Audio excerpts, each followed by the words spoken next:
Okay, I'm gonna do this really off the cuff. I did do something with my hair right. Anyway,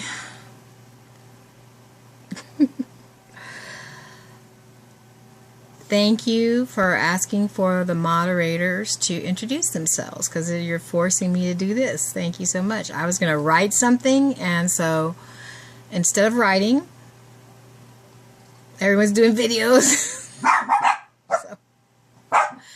And that's Johnny and Midge. Say hi and tell them to shut up, please. A little about me, my spiritual journey. At an early age, I knew I wasn't really earthbound or from Earth. I remember before birth being in a green tiled room. And a couple of funny things happened to me in real life. I was kidnapped in Germany by a nursemaid, a family nursemaid. She almost made it to Russia with me, and I would have been Russian if that had happened. Or the MPs caught her before she could get, she got very close to Berlin, got very close to the wall. But they got her before that could happen and brought me back home. That was one of the first things that happened to me in my actual physical body when I was a young, like an infant, infant toddler, infant, after post-infant. I was in diapers. Anyway, after that, these three things in succession. We moved to Fort Riley, Kansas, which was so magical. And that's my first encounter with really hanging out in the forest and tadpoles and fireflies.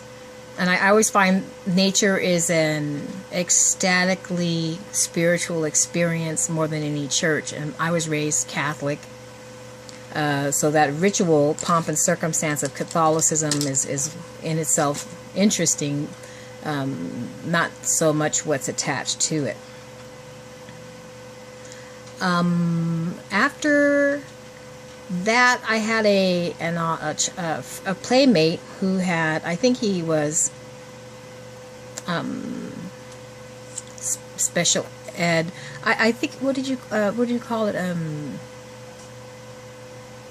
He was missing a chromosome. Anyway, he hit me on my third eye when we were building something that was, we shouldn't have had any hammers at the age of 5-ish, but somehow we got a hold of one, and he hit me in my third eye. I think he saw my third eye, and I ever since then I have this little mark here, my own little bindi, but not without injury.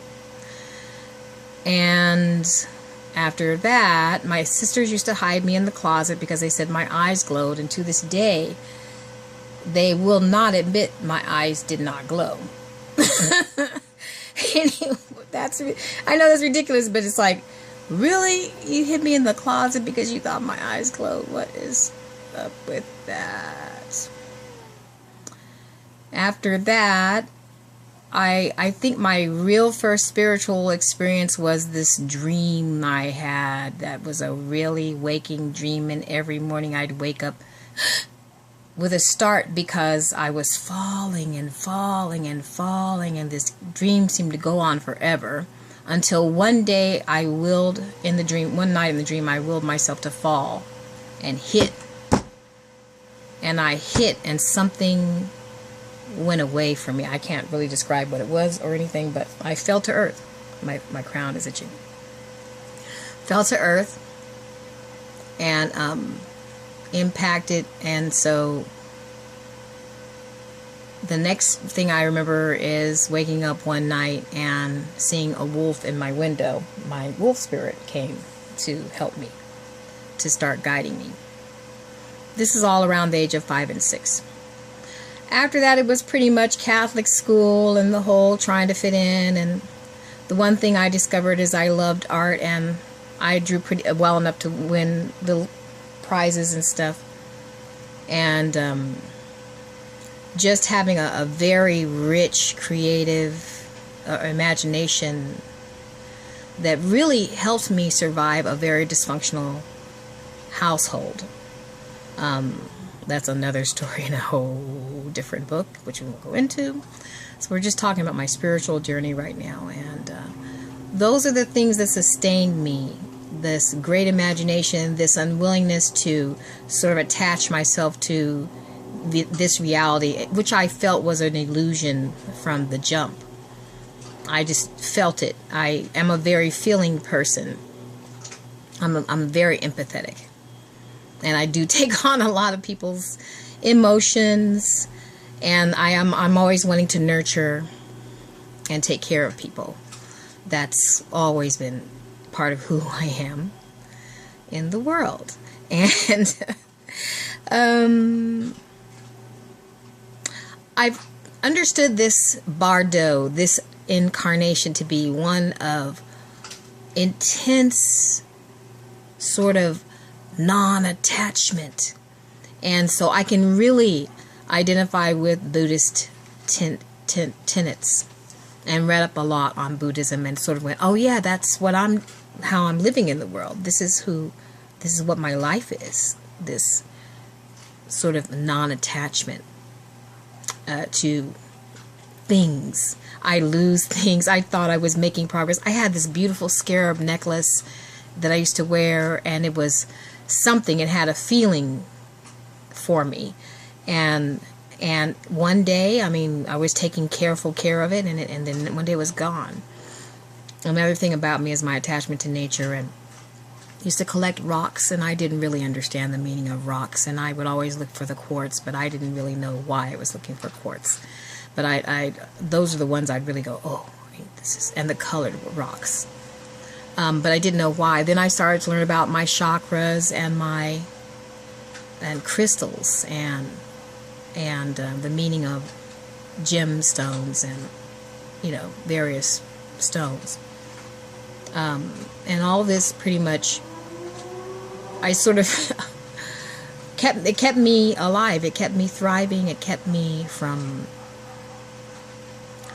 being suicidal, because I never felt part of this world. I never felt like I belonged here, ever. And so being raised Catholic, my mother came from a Southern Baptist background out of South Carolina.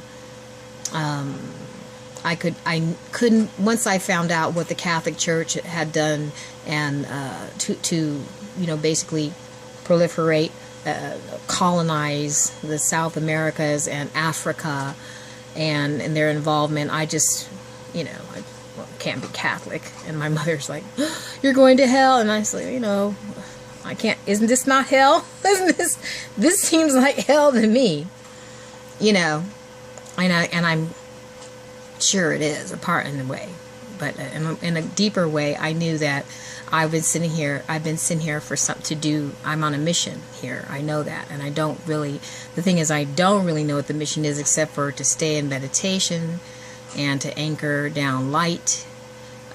Those are the simple things that I'm doing. And the other thing is to create a world to cleanse the world. And that's what I feel I'm here to do. That's what my mission is, in short. And also to heal people through.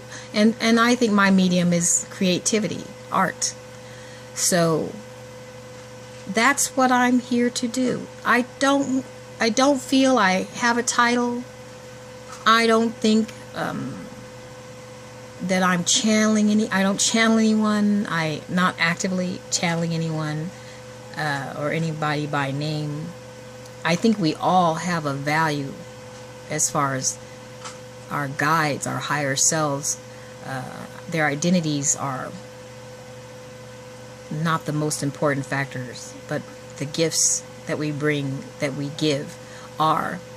And I tend to like to think in non-egoic terms about what I am, because labeling it, and it gives it this sort of bizarre power that I don't think I want to be part of, because that's also, to me, that's part of the darkness, because it's part of what I'm trying to clean up around here.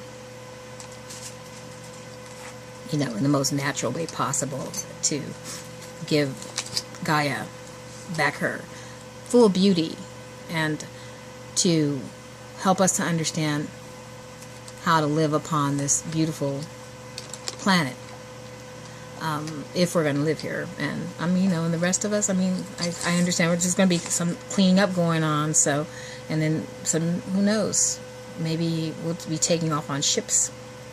So I've been talking for about 11 minutes. I think that's more than enough of an intro. I think I might have to do another one that's more like 5 minutes long, for because this is crazy. Nobody wants to know this much about me. Anyway, nobody's probably going to see this video, but thank you for taking the time to watch my video. It's been a pleasure getting to know you. If you have any questions, certainly